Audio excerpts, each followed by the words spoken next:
This video is not intended for children. Viewer discretion is advised. If you haven't already, please like, share, and subscribe. Thank you. Thank you.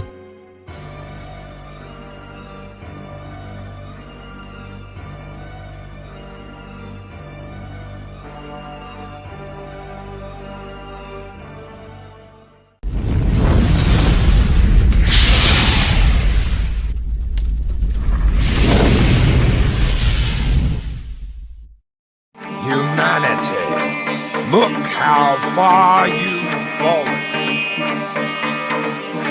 And I will strike down upon thee with great vengeance and fury of anger those who attempt to poison and destroy my brother.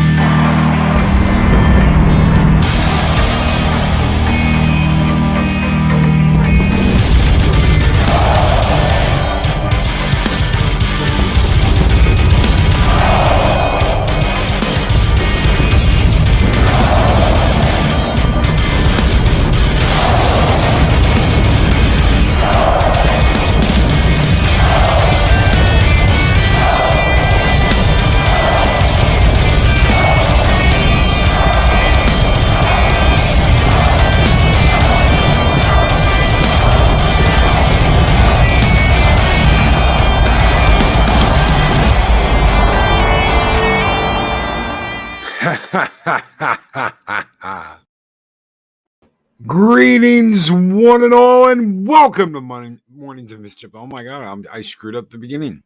I screwed up the beginning of the show. I'm in here, but I almost said Mondays of Mischief instead of Mornings of Mischief. Isn't that special? Same we thing. All make mistakes. It happens. It happens. It happens. Good morning, everyone. Good morning to Heirs of Chaos, Purple Valkyrie, Dave G Sound, Brandon the Anime Guy, Chris Persia the Wrench of Wrenches, Dave G Sound, just another red shirt, Arwin Avalon, Daryl the Derelict, Shum, Sit Room, Larry, Loki's third nipple. Wow. All right. Is that like the third eye fish in The Simpsons? I don't know. Pod Racing Palpatine. Good morning, everybody. Hope you guys had a kick-ass weekend. Good morning, Gun Bunny. I know I had a great weekend. Psychodorf 9. Hopefully you had a great weekend, brother. And everything's rolling right for you. Soul Assassin. Good morning. Asaj Melody. Hello. Good morning to everybody. We're going to be talking about a couple of things this morning. One of those things is a console war. The original console war all the way up into what we currently have going right now, which I don't think is a war at all. I think they're all working in tandem together. And we've got some Dread talk, some Metroid Dread talk. So you sent me a message this weekend and you were like, dude, I really want to talk about Dread. Guilty. I know. Everyone's thinking, oh my God, he's going to talk about this again. Do you dread the topic? Wah, wah. Oh God, I'm such a loser. Good morning, everybody. Nice to see you all there. As I sip my tea, Loki, you're unusually quiet today. Are you birthday hungover? No. I'm actually trying to find pictures.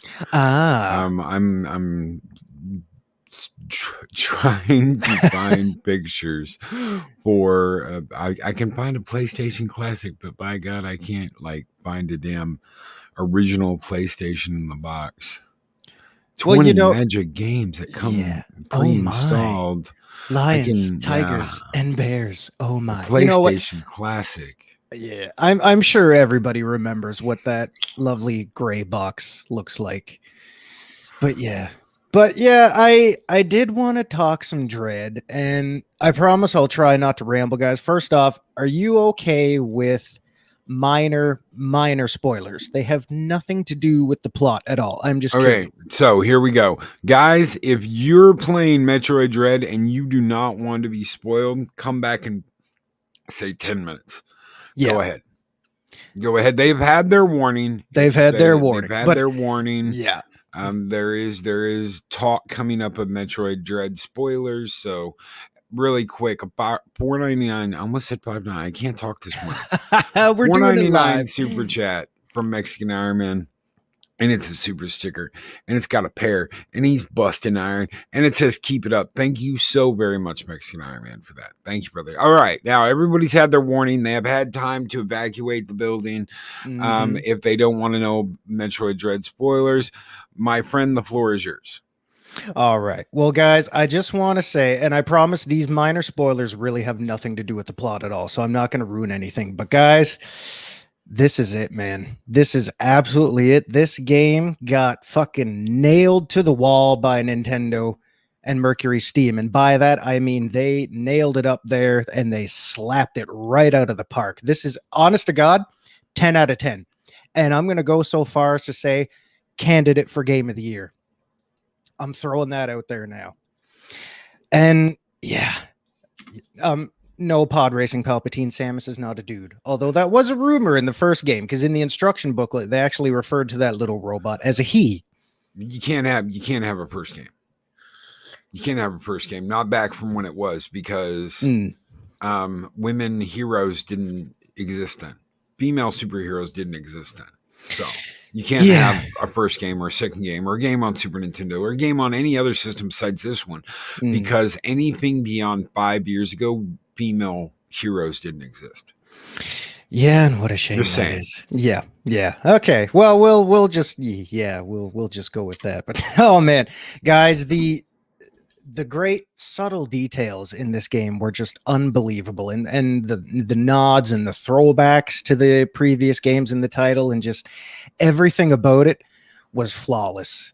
And the title itself, Dread, yeah, I felt it, man. I absolutely felt it. Boss fights, absolutely fantastic. It kicked you so hard in the nuts, and you had to learn how to do things, and it was so good, because when you get to that point where you finally achieve victory over the bosses, oh my god, you felt so good, and it just made you want to keep going.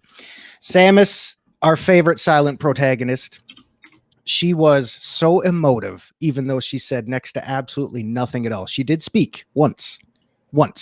I won't tell you when, but man, she's just so emotive in her silence, and her eyes give away so much language. It was unbelievable. And what else we got here, dude? Oh my god, the final scene, I failed it once, and when I went back and did it again, I did something a little bit different, and there was a complete different cinematic camera for what I was doing. Like all this hidden shit in there, it was unbelievable. So much attention to detail, nice throwbacks. And I gotta say this, above all else, this is why this really hit home for me. Above all else, when I finally finished it, there's one moment at the end, and it's not really spoiling anything because it'll be the same for everybody. There's one moment at the very end where the camera zooms in and Samus is just looking at the screen, and she's got this look in her eye that tells you she probably has a smirk on her face. And as soon as I saw that, all I could think of was her saying, "You did it, kid. I'm proud of you. We got through this." And that really struck a chord with me, and I still feel it now, not even, just 24 hours after I'm finishing this thing. And that really struck a chord with me because I was thinking back to the past, 10, 15, 20 years of every game that's came out since then, with all the hand holding, the quality of life improvements, and just ways to ease you into things and making things easier, so to speak. It just reminded me that, yes, we've been absolutely spoiled with games that cater to a certain audience, ones that, they don't enjoy spikes in difficulty or anything like that. But my God, guys, when Samus looked at the camera, she was saying, "You know what? You're a weathered Nintendo veteran. You've been spoiled with hand-holding for years, but you pulled it off. You did it. You still got it, kid. Congratulations." Guys, it was such an experience. It was a great story. The final encounter was absolutely, I tweeted it yesterday, it was white knuckle heart pounding goodness. It was so good. 10 out of 10 across the board. That's all I can really say because everybody else has just said the same thing. I know people that have never played a Metroid game before and said, dude, this game is a fucking masterpiece. It is absolutely phenomenal. Yes, Purple, absolute recommendation. If you are a Metroid fan and have not played it yet, get out there and play it. You will not be sorry because it is so worth your time. If you don't have a Switch and you're a Metroid fan, get a Switch and get this game. You will not be sorry because it is a trip. It is an experience. And yes, absolutely, Punkwaddle. Anyone who has played it back in the 90s will absolutely love this. As it is a throwback to the original simple formula of exploration, wandering around. It's such a simple premise, but god damn, what an experience that was. Absolutely flawless. Guys, just do it, man. 10 out of 10. Thank you. Waddle says best side scroller I've seen this decade. Oh, hands down. It was so good. Made me fall in love with Samus all over again in the non-creepy way. Uh-huh. Mm-hmm. So let's go back in time a little bit. Let's go back All in right. time. We're going to talk Atari for a minute. And then we'll move on. But let's see. Hopefully I can do this without it completely freaking out. We shall see. We shall see. Let's hope beyond hope that I don't get kicked out of here when it does this. And ooh, yeah, there we go. Okay, so we're gonna fill that up. Atari. What can you say besides a company that revolutionized video gaming in homes? They built the home market. Yes, we've got Commodore 64. Yes, we've got all kinds of other stuff, but Atari revolutionized everything. They brought you the first video game console, and they brought it to you so hard that when it failed, Nintendo couldn't even say it was a video game console. It had to be an entertainment system. Yeah. Because they didn't want it in any way, shape, or form attached to this. Yeah. What can you say about Atari? I know what I'd say. Those controllers are uncomfortable. Very uncomfortable. They're great, but you know what?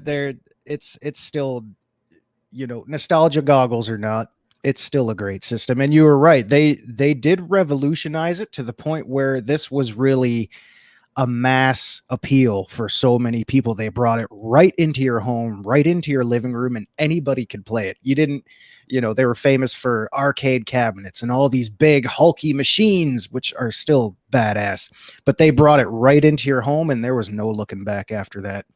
No, there wasn't. And it wasn't until the giant ET debacle that they started going, well, everybody started saying we're getting hosed. Mm-hmm. We're getting a hose. There's no way to beat this game. There's no way to beat this game. And all these rumors started about how you couldn't beat the games on it.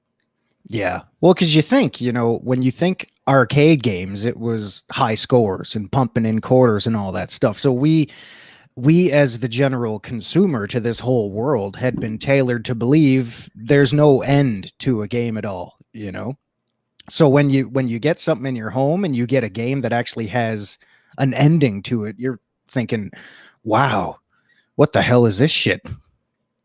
That's right. And really quickly, we have a member chat from Eris of Chaos that said, I meant to do this on Friday, but time cannot control chaos. Happy super late birthday, Loki. Yes. I hope you and everyone else had a wonderful Halloween weekend too. Thanks for being you. Skull. Thank you so very much, Eris of Chaos, for that member super chat. You all keep the fires burning bright here in Valhalla. And we'll give you some toxic femininity this morning. Skull!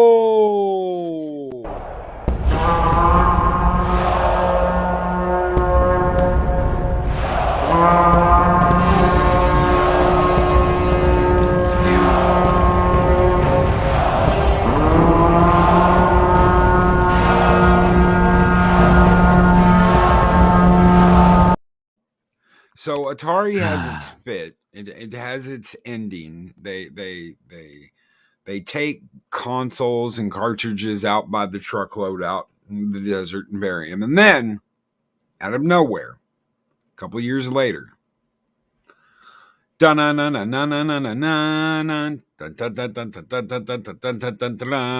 get Super Mario Brothers Mm-hmm. from Nintendo. Yeah. And suddenly, everyone wants one. Yeah. Everyone has to have one. And the video game scene has returned to the home television in the world of Nintendo. Yeah. Duck 30. Hunt. Oh yeah. Mhm. Who didn't want to shoot that dog right in the face? That's right. Who didn't try and shoot that dog right in the face? Several hundred times. Oh man, I'd still do it. Yet 35 years ago, the birth of Super Mario. And you know what's fun? You mentioned how they come back and they design this thing to not look like a video game console, which is true. That was the marketing behind it. And on the other end of that spectrum, if you look at all those original NES games that came out, what they call the black box games, they had all the pixel art from the actual game on those game covers because they were under the impression that people were just tired of getting fooled, by misleading game covers and shit like that. So Nintendo, in their wisdom, threw these games out there with the very simple game graphics on the box saying, this is what it looks like. This is what you're getting. There's no mystery here. Either buy it or don't buy it. That's right. That is correct. And boy, did people buy it. Oh, they did. Oh, And yeah. there was all kinds of stuff about lawsuits, about the Nintendo forcing stores to price the games at a certain price point. Yeah. So that way it was equal across the board. Everywhere you went, you could get the games at the same price. Yeah. It was great. Yeah. All kinds of shit. Yeah, talk about a market revolution too. They totally shaped how things apply even today. That's right. And in the wings waiting is a fledgling company named Sega that nobody knew about until the Genesis. And you saw Genesis and you went, wow, that looks better than a Nintendo. Yeah. Oh man, did that thing look badass? Actually, real quick, just back to the NES. You know what else they introduced? The fucking D-pad. Yes. A controller with a D-pad, and my God, the world was never the same after that. Absolutely. Yeah. And then never the same. Yeah. And then in comes Sega with this black, sleek son of a bitch. And yes, Raj H, the Nintendo censored a lot more. Nintendo was the family console, and they wanted to be the family console. Sega didn't give a shit. They were like, we'll throw some blood and guts in there, and we'll blow some shit up. And Sega was like shit. Okay, so if you had two rockers out there doing their thing in a concert, Nintendo was like the hairband rocker. Sega was the one with the Liberty spikes flipping off the camera while he's strumming on the guitar. That's just the way it was then. Yeah. Nintendo was the family console. Sega was the we'll do whatever we want console. Yeah. Yeah, and that's how it was. And that was the germination of the whole war right there, because when you grew up in that time, what a magical time to be alive too. That's all it was. It was Nintendo versus Sega. And man, did they duke it out for decades. They did. They duked it out. And you had some people come in there while all that was going on. You had Neo Geo come in with a $600 console, which in the 90s was insane. Yeah. You ever see this? Yeah. Oh, man, it was insane to think about, how much that was back then. Think about what that would be inflated to now. And the size of the cartridges on that thing. My God, guys. Well, it was essentially an arcade board, except it was whittled down so that the Neo Geo controlled some stuff and the cartridge had all the arcade game information. It was supposed to be a 1-for-1. You didn't get that on the Super Nintendo. You didn't get that on the Sega. You didn't get a true arcade 1-for-1 feel. Everything was whittled down and made smaller. And the sound wasn't as good as quality. The Neo Geo was a 1-for-1. Yeah. Well, if you played Art of Fighting on the arcade and you bought Art of Fighting on the Neo Geo, guess what? It was the exact same damn game.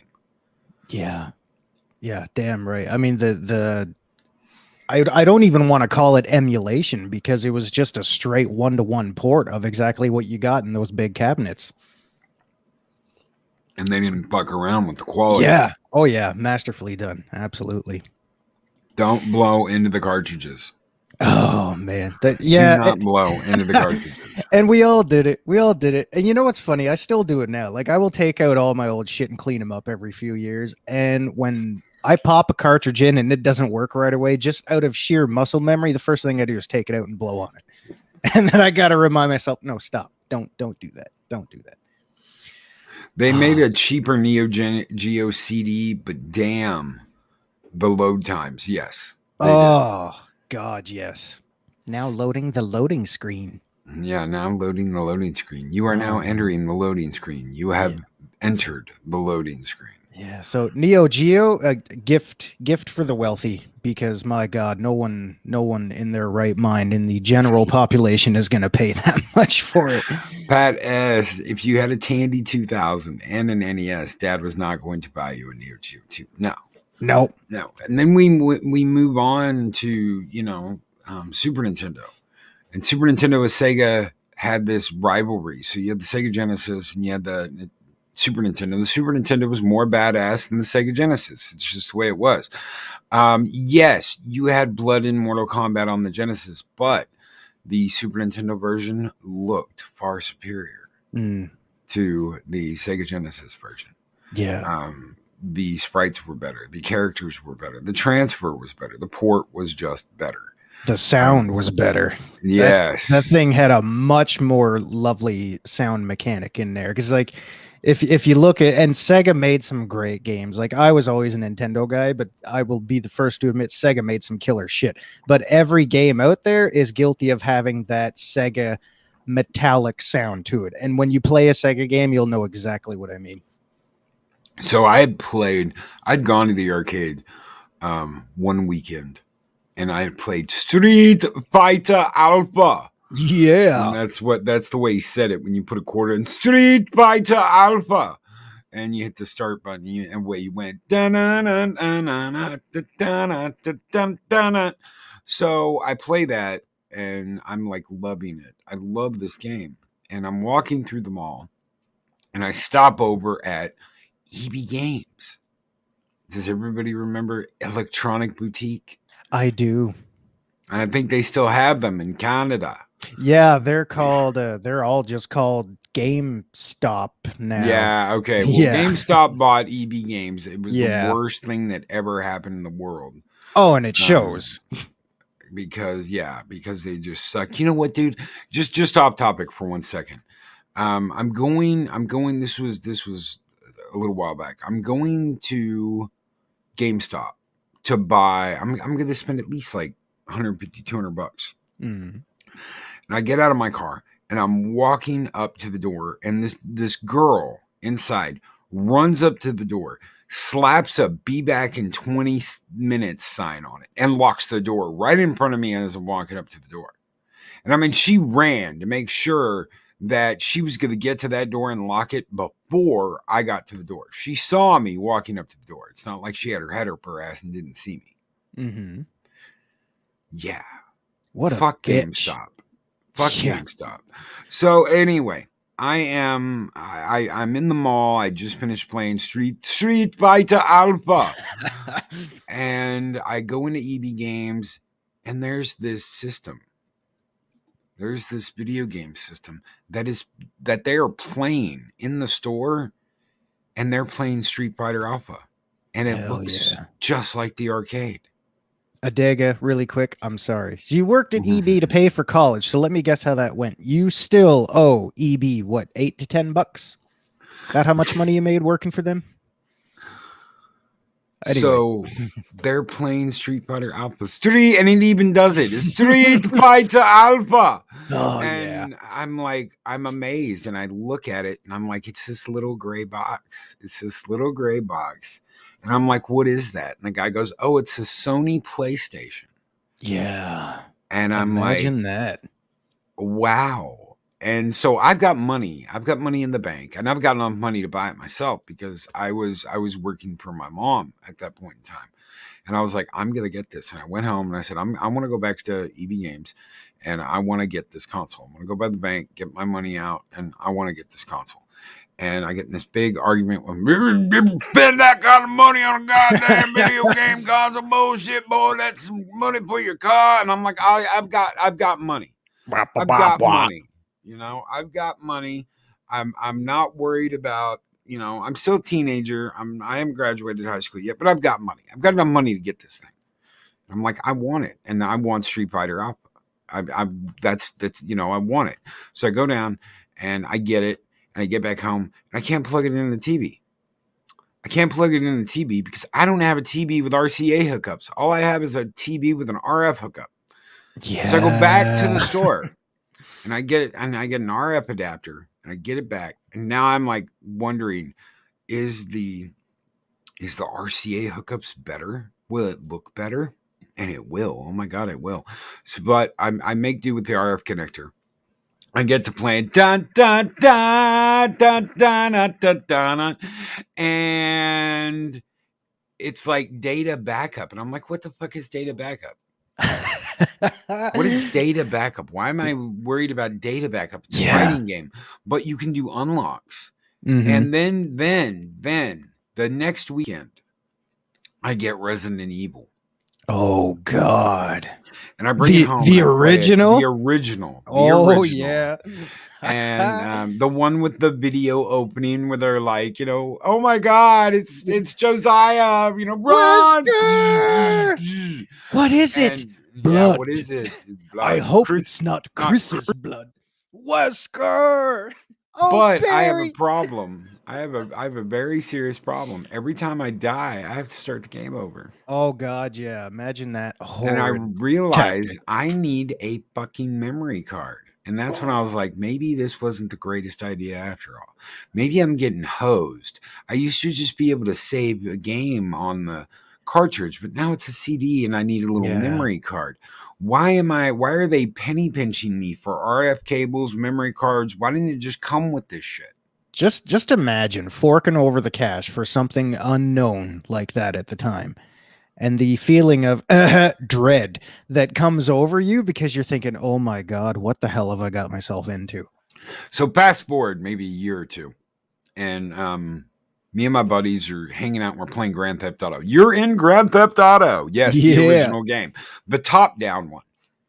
And we're running around, stealing cars, blowing shit up, doing little missions. That's what the people sounded like when they talk to you. And one of their buddies comes over and he's like, dude, Sony's dead. I said, excuse me? He's like, I just got a Sega Saturn. Oh. Oh, touche. Okay. And it looks so much better. It's going to be so much better.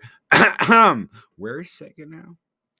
I believe they got their ass bought out several years ago by, I believe it was their rival company. Yeah. But he was so up his own ass about that Saturn. You know what? I was going to get a Sega Neptune, but they screwed me on that one. So Sega Saturn, you had Sony PlayStation, Sega Saturn, you had the 3DO, you had what was the other one? You had CDI. Believe it or not, CDI was the first game system that had a CD. Yeah. I've got one of those. Yeah. And funny story, if you think back, if things went a slightly different way before PlayStation, we would have had the Nintendo PlayStation. We would have had that would have been the first. Yeah, but that's a whole other thing, guys. Look it up. It would have been the first. Absolutely right. That would have beat out the CDI for first disc. Yeah. The Dreamcast was the best designed game system, the most gorgeous system. Just ask me and other 9 guys that bought it. Pat, that means you must know a buddy I had in high school because he had one too. Yes, the Atari Jaguar. I know a guy. My cousins had the Atari Jaguar. They were the only people I knew that had the Atari Jaguar. Was my cousins. My cousins had it, and they had every game system. They had everything from Neo Geo to Jaguar to PlayStation to the Sega CD. I love Monkey Jeebus. I love that pick right there.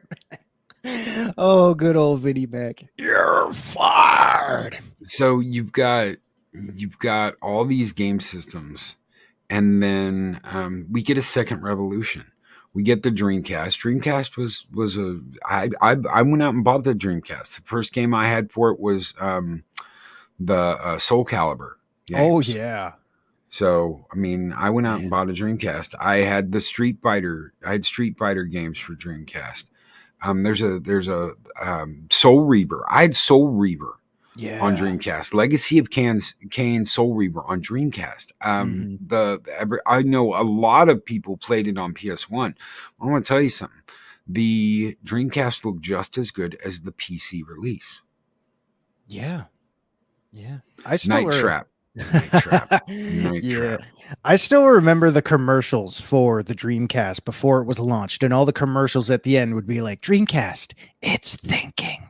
And then my buddy got one, and he fires it up, and it's reading the disc, and it's going, and we're all yelling at it going, think quieter. Think quieter. It was a nice looking system though. I gotta say, the controller, that cord going the wrong way, what the fuck was up with that? Well, I don't know if you know this or not, but that controller is essentially the Xbox controller. It's got a very striking resemblance. Oh hell yeah. Sony, what Sega did was they sold off all their stuff. What you've got in the Xbox is the fifth generation Sega. Yeah, it is the fifth generation Sega. They sold their console to Microsoft, and Microsoft tweaked it, added their own shit, changed the controller up. But what you've got in the original Xbox is essentially a Sega. Yeah. And to go back, we missed one, but I do want to mention the Nintendo 64 for one important reason. And to me, this may be controversial opinion, certainly up for debate, but to me, this was one of the systems that gave one of the last revolutionary ideas and platforms to gaming itself, which was the Rumble Pack. That thing had the Rumble Pack that you slapped in there, and now you think about it now, every console controller has Rumble built into it. The problem, though, with the N64 is they were stuck. Yeah. In that Nintendo was like, no, we will have cartridges. Yeah. While everyone else was turning to CD, and it was like they got left behind. I remember my friends getting a 64 and me sitting there and going, you know what? My PlayStation kicks the shit out of that. Yeah. And it did. It absolutely did. Sony just outsold everything there. And real quick, Larry mentioning GoldenEye, to go with the Rumble Pack, there was a stage early in development where, in order for you playing as Bond, in order for Bond to reload his weapon, they were going to make it so that you as the player had to pull the Rumble Pack out of the controller and slap it back in. But somewhere down the line, they scrapped it, thinking it was just going to be too complicated for people, far too cumbersome. But still, man, the Rumble Pack. Wow. The Rumble Pack. Yeah. And I got to say, because Loki asked me in a message, he's like, what do you think is the greatest system? And honestly, it's a hot topic. It is certainly a very... Hold on. Don't answer that yet. Go ahead with what you're saying, but don't answer that yet. All right. Because when you talk about console wars, I mean, we got the trifecta out there now. You got Sony, Microsoft, and Nintendo all just rolling with it. And I think, I mean, as you said, I truly believe the console wars are over. Like, there will never be any more as it was, 25 to 30 years ago. And my personal opinion on why that is we're at the point now where every console that comes out is just an upgrade of what it was before. Everyone's just getting computers in their home. Basically, there's nothing out there anymore that totally kicks things into another stratosphere or revolutionizes the industry as a whole. I will say this. And the problem is they're hard to come by, and they are extremely expensive. Mm-hmm. But VR in the home, true VR in the home, there's nothing like it.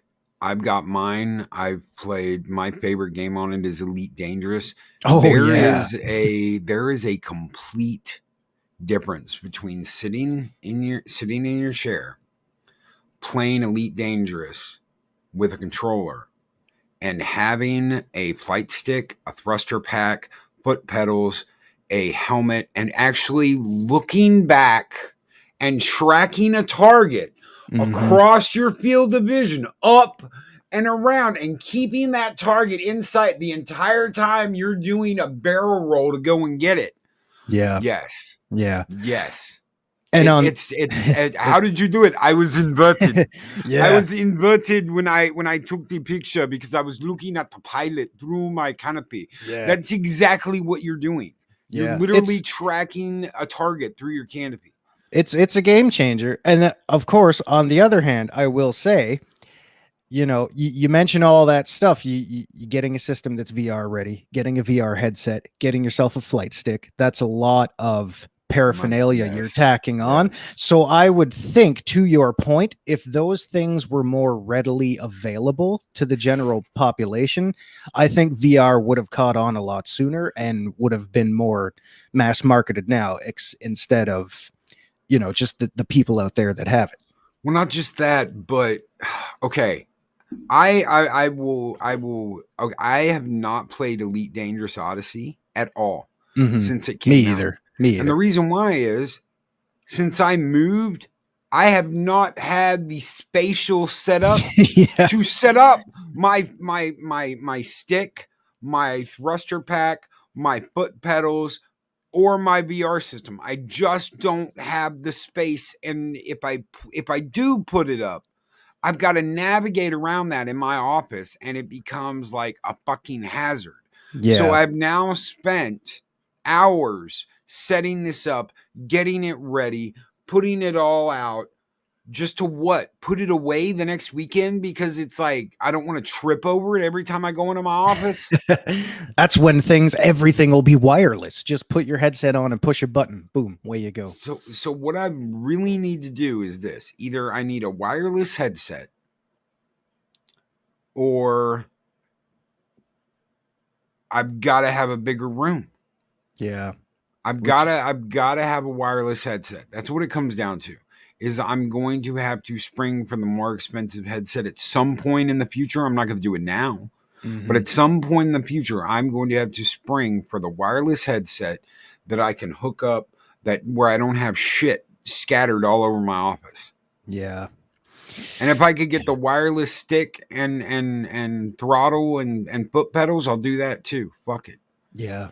But absolutely. If I don't have that, then it's right in my way, and I cannot navigate around that constantly and do this every morning.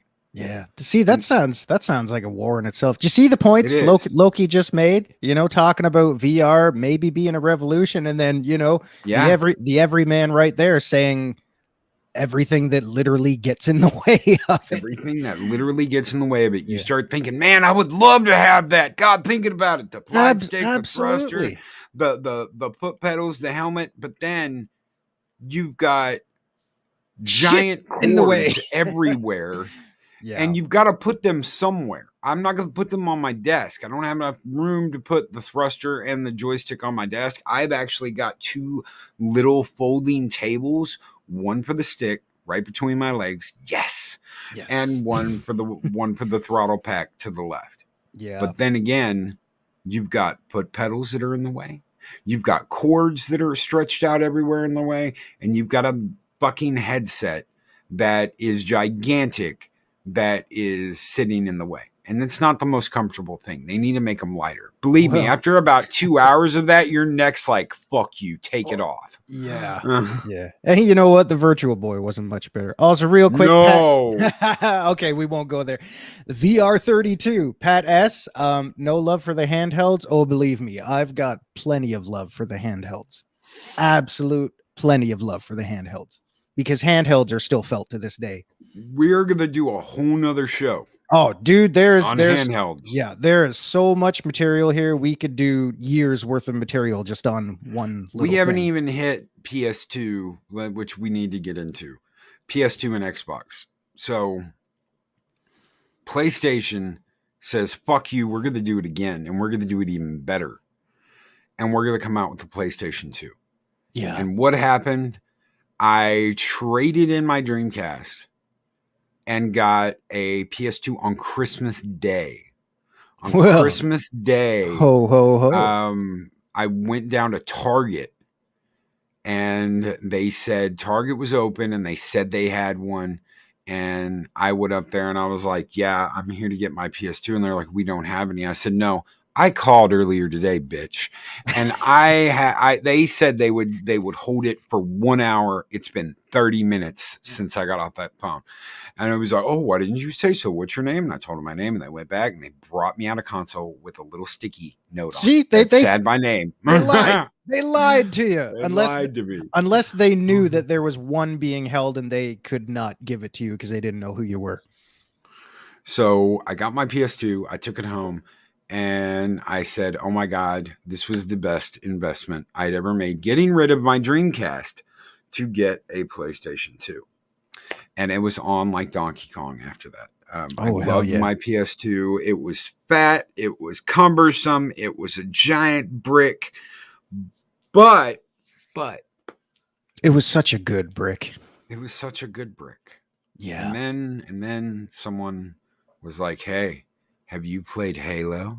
What's that? What's that? Come over here and see my Xbox. And they had this giant ungainly controller. It was like the massive. Grandpa. What is Duke? Yeah, the Duke. Holy it was called shit. the Duke. Yeah, and that thing was that thing was a fucking boomerang with weights. you could maim somebody just throwing that thing. But I sat down and I played multiplayer Halo, and I said, I fucking love this. I haven't felt this good since GoldenEye multiplayer. That's right. I haven't felt this good since GoldenEye. Yeah. So I went and got an Xbox. I kept my PS2. Oh, yeah. I didn't sell my PS2, but I went and got an Xbox. And suddenly I'm like, okay, I've got to weigh. Do I get this game or do I get that game? What about this? What about that? Do I go all in on this game or that game? And it was like, there were so many games. Oh, I don't think people understand today. And you might not remember. It's easy to forget. But I want to tell you, there were like multiple games coming out every week. Mm-hmm. And not just like pissy any indie games. Oh, yeah. Or Game Workshop games. Or games that aren't done yet, but we're selling them to you now games. Yeah. These were major studio productions. Because back then, they still kind of gave a shit. They're thinking, all right, we got this system coming out. We better have some heavy hitters either ready to go or coming right down the pipeline here. So I had Halo. I immediately bought Halo. I got Halo with my Xbox. A Brutal Force, I think, was the other one, and that one did not last as long as the others. No, it was Brute Force had a cool looking cover. I actually have it myself, but I've never finished it because it's just not that good. It's not horrible, but it's not that good. But here's the funny thing about this generation: I've got probably 100 Xbox games still today. Yeah, I've got 100 PS2 games. I've got maybe like 20 PS1 games, but I've got like 100 or more PS2 games. Yeah, because I don't have that many PS3 or 360 games. Yeah, I know 360 was like the big thing. Yeah, it was. But I mean, PS2, that whole era, that whole console, that was the thing that really just kicked the door open. So, I mean, people just love the shit out of it even now. I mean, people that have PS3 with backwards compatibility for PS2, they'll still play shit on their OG PS2. Yep. And PS3 is a giant debacle by Sony. Yeah. And I'm not certain that the PS4 and PS5 aren't as well. But, sales would say the PS4 is one of the greatest game systems of all time, but the PS2 still reigns supreme. Yeah. Anyway, I'm getting ahead of myself, and we're running out of time. We've got PS3. Everybody knows about PS3 and 360. There wasn't anything else. Head to head, Nintendo didn't have anything that came close to that, and then the Wii. Yeah. Then the Wii comes out. It's like the oh my GameCube God. was shit. The GameCube was fucking nobody cared about the GameCube. Kick I- that little box down the fucking street. You know what? I loved my GameCube. There are games on it you can't find for any other system that are fucking awesome. But anyway, Rogue Squadron for me. Rogue Squadron, Metal Gear Solid, Twin Snakes. I don't give a fuck about anybody out there that has a problem with Twin Snakes. If you have a problem with that game, fine. I fucking loved it. I loved playing through Metal Gear all over again with badass graphics. I'm sorry. And badass fight scenes, CQC fight scenes and badass graphics. I'll take the fucking Twin Snakes over the OG any day of the week. I'm sorry. But that's the cool. way I say it. See, the console wars are still alive. Guys. Yes. I was wrong. So Wii comes out of nowhere with a fucking motion controller. You've got Xbox and PS3 kicking people's doors down, but then you get Wii. And it's like, oh my God, the family console is back. Holy Because it's shit. like the whole fucking family's playing it. Yeah. Yeah, no kidding. And it was still a relatively cheap console. I mean, not build quality wise. Obviously, it wasn't a powerhouse like the other things you had out there, but it was a cheap alternative. It was very cost friendly. And the sales didn't lie because, oh my God, trying to get your hands on one of those things. That's right. Holy shit. I remember when I went to get mine, me and my buddies, we went to Best Buy. Wasn't even looking for one because we had been sold out everywhere. And I just happened to ask the guy, oh, hey, do you have any Wiis? He's like, oh, yeah, we just got like a shipment of 20 or whatever. I said, oh, fuck, I better buy this now because I don't want to wait another 4 months to get one. Holy shit, did people buy this thing up? And yeah, PS3 did have a motion controller. And those wands sucked. Oh, you mean the colored dildo things they had there? Okay, so when I got my PS4 Pro, I got the Sony headset, which is okay. For a VR headset, it's okay. Those wands worked really well in VR. Yeah, they absolutely did. I just thought they kind of looked ridiculous, but they work great. So, and then yes, the Wii was underpowered. They wanted to make it cheap. They wanted everybody to be able to find one. Yeah, which is funny though, because you know those in studio games, some of them like Metroid Other M, I will give that one another shot. I never finished it because, you know, like a Metroid fan, we don't care. I will give it another shot just out of respect for the franchise. But damn, that was one of the games where the cutscenes were fucking phenomenal. Thinking, how the hell did they squeeze this onto a Wii? That's right. How do you squeeze it onto a Wii? And some of them found a way. But backwards compatibility on the Wii, absolutely excellent. I love being able to play the GameCube games until they came out with that black Wii that didn't have the backwards compatibility. You couldn't plug your peripherals in it. I was like, what the hell is this? What the hell is this? What's the good is it if you can't play the old GameCube games? Yeah, that was played anyway. Yeah, that was kind of a mistake. Absolutely. So, well, not kind of. It was a mistake. It didn't really sell that well. The one big kind of blemish on their track record. Well, Nintendo has a problem. Nintendo has a problem thinking out of the box. And here's what they should have done. You should have been able to import your whole fucking Wii library over to your GameCube library over to your Wii. And you sell that shit digitally. Because that's what Sony's doing.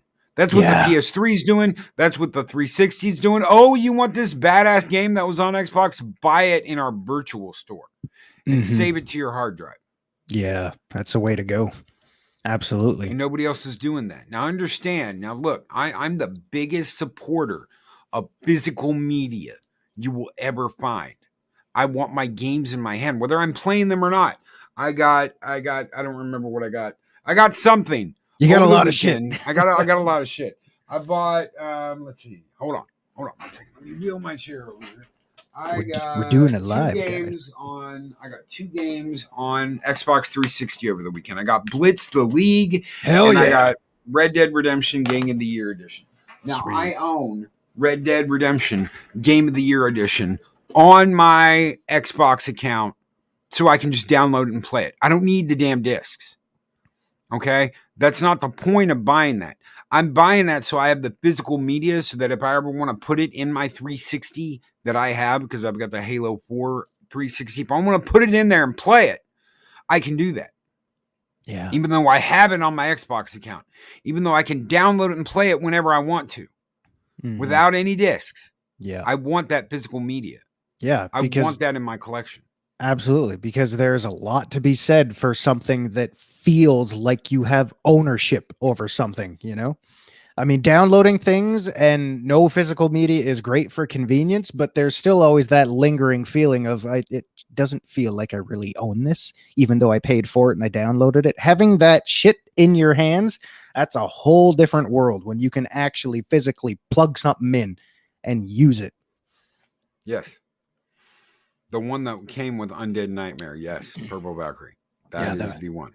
That was good shit. So here's what we're going to do. I'm not going to go into the Xbox One, the Xbox One X. I'm not going to go into any of that because the PS4, the PS5, the Xbox Series X, the Xbox Series, I'm not going to go into that because honestly, they have not stood the test of time. And I don't believe they are going to stand the test of time.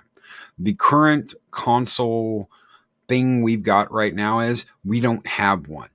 You're gonna, we're gonna sell you the Xbox Series X for $600. No, you're gonna get it for $1,000 because you gotta buy it off of fucking eBay.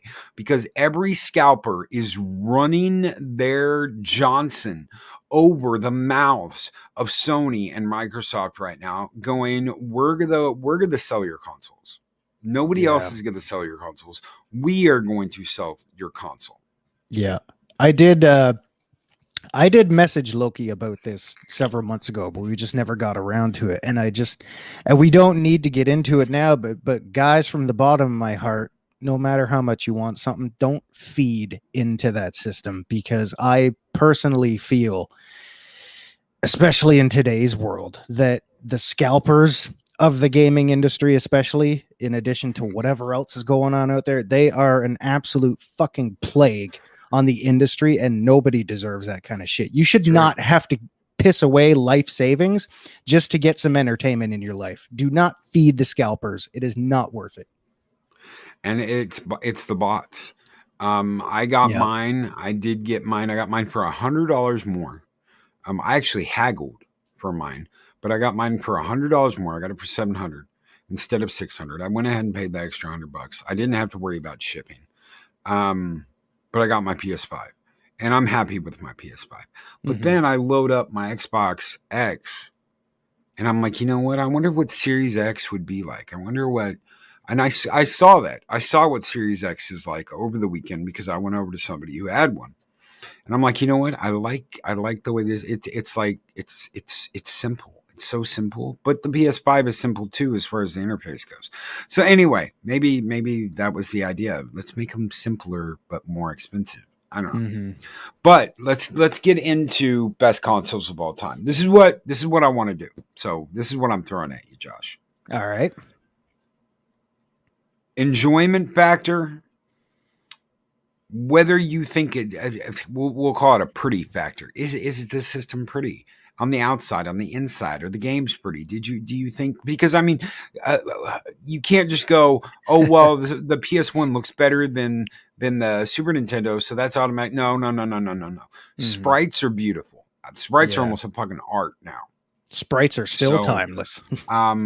Is it take it all, sound, design, form, factor, how much fun you had on it, roll that all together and give me what you feel like is your favorite. I know what mine is. I've had a long time to think about this. I actually had a weekend to think about this. God. But you tell me what you think. And why. Tell me why.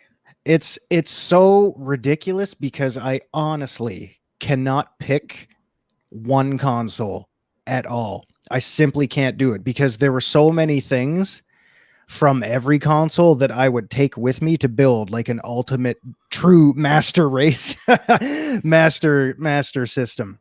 But it's so tell me what was the most magic. Like when you got home, you unboxed it, you plugged it in. I know there's those moments of like it's in your chest. You're like, oh my god, this is the best. Yeah. Yeah, like Mario with a cape, seeing him fly. Oh my fucking god, what is this? I don't, there's something there was something so magical about getting my Nintendo for Christmas and feeling that horrible fucking brick controller in your hand. But just thinking back, even now, just thinking about how that felt to use a D-pad for the first time, or those lovely buttons that you got to push. There's just so much from every console out there that I would take with me. It's so difficult to pick one, but from the sheer point of a fan, just a video game fan in general, I just throw my love out there to everything that just keeps it going and brings enjoyment into people's lives. Because I think we grew up in a very interesting time when we, as who we are, as we grew up, we were able to see games grow up with us, get revolutionized generation after generation. And I don't know in our lifetime if there would ever be anything like that again. I kind of feel like this was a once in a lifetime moment. And I know I'm rambling again, but that's the problem. That's why this is such a debatable topic, because I can't pick one console or one fine point in a console's life or a person's life that specifies exactly what that moment was or what that console was to somebody. It's something different for everybody else. It's true.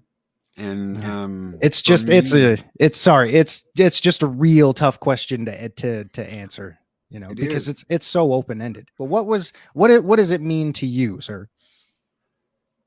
The first time my best friend came over, you've seen him on this channel, and he sat down while I was playing Street Fighter Alpha, and his mouth was just agape. Yeah. What the fuck is this? And I'm like, it's a PlayStation.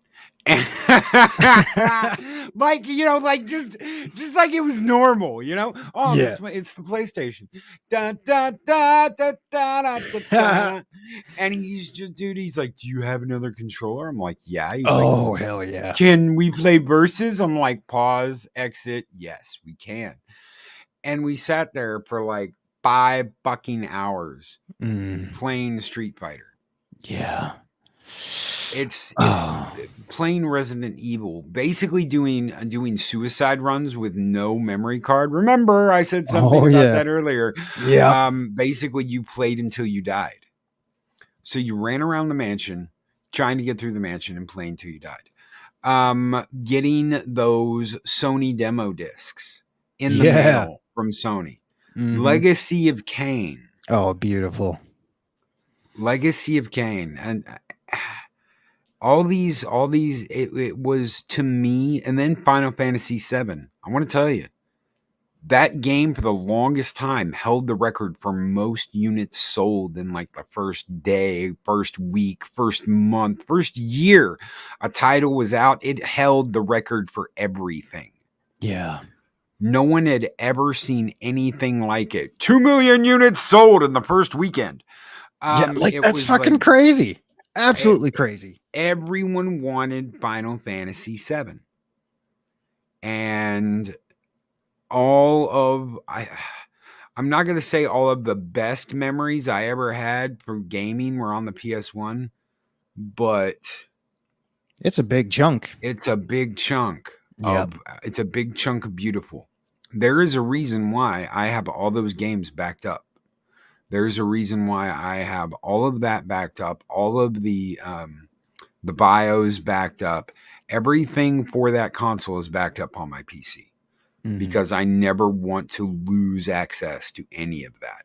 Yeah. Right. I've got a nice stackable collection of games for physical media that I'm going to be scattering around the office.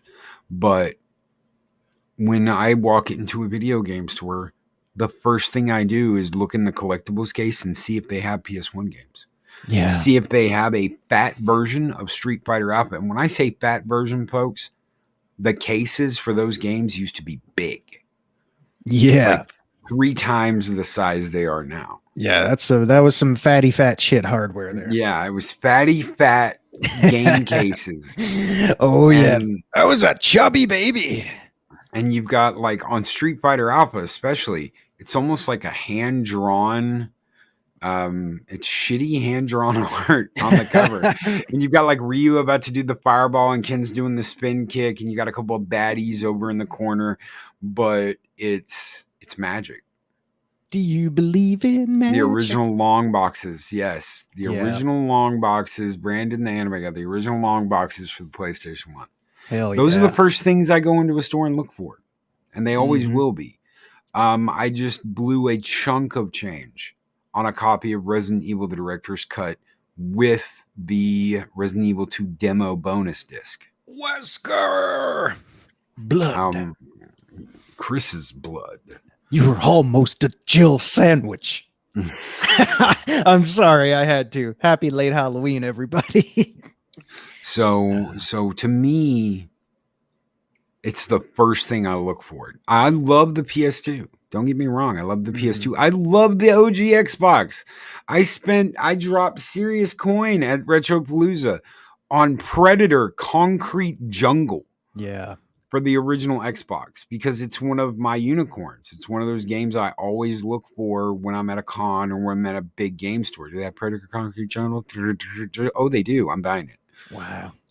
Yeah. But it speaks a lot to, like what you said, when you go to shops like that, they're the first things you look for. That just speaks to the point that, man, there's one point in your gaming life that stands out above everything else, and everyone who's a gamer has got one. It could be different for absolutely everybody, but there's always that one point in their lives where that was the tip of the iceberg. And Brandon the anime guy is right. There is an old marketplace about 20 minutes from where I live. And in that old marketplace, there are antique shops at the ass. And I'm running around these antique shops, and suddenly I find Halo 1, Halo 2, Halo 3, Halo 4, Halo Anniversary, the original Halo Anniversary, the Halo Wars games. It's like the entire Halo collection. And they're all in pristine condition. I said, if I get all of these, will you run me a deal? He said, I'll do a buy two, get one deal for you. So I got the whole fucking collection right there. I think the only thing they didn't have was 5. And who fucking cares about 5? Who cares? You don't get to play Master Chief in 5. So no one gives a shit about 5.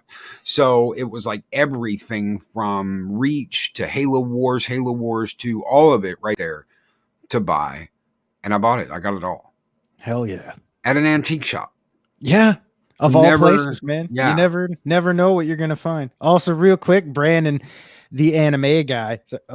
Retro gaming console modding to get the most out of them is a big deal these days. You know what? That reminds me, like, to the point there. Look at all the people that live and die playing Tecmo Super Bowl. There's a whole community out there that mods these games to bring up the current up-to-date rosters and shit. There's still tournaments that go on. Tecmo Super Bowl tournaments. I mean, the game's 30 years old, but people mod the shit out of this thing because they love it so damn much. That's right. HDMI modding's a big deal. Yeah. I modded a GameCube because I had a GameCube that I wanted HDMI because I wanted to play it in 4K. And the N64 HDMI mods are insane. Yeah. Yeah, no kidding. CD drive replacements. Now you can get it. Okay, so get this here. Before we get out of here, because I've done this, you get the old gray brick PS1s, right? And you pull the CD drive out of it, and you replace that CD drive with basically it's like a mini RetroPie with a SD card that has all of the PlayStation games on it. Hell yeah. And suddenly you are playing a RetroPie, and of course that gives you HDMI and USB support. But you've got an HDMI PlayStation 1 with all the games on an SD card, and you just load it right off that. Pimp your PS1. Pimp Your PS1. Before we get out of here, before we start saying our goodbyes, there is a guy. I'm trying to remember his name. It doesn't matter what his name is. Yeah, it doesn't matter what his fucking name is. I just gave the info to Nick over to Echo Base Network because where'd he go? I'm looking at it's not Mr. Bigglesworth. Of course it's not Mr. Bigglesworth. Daw.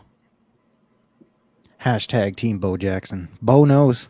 Bo knows baseball. Bo knows. He sure knows how to exploit a game too. But yeah.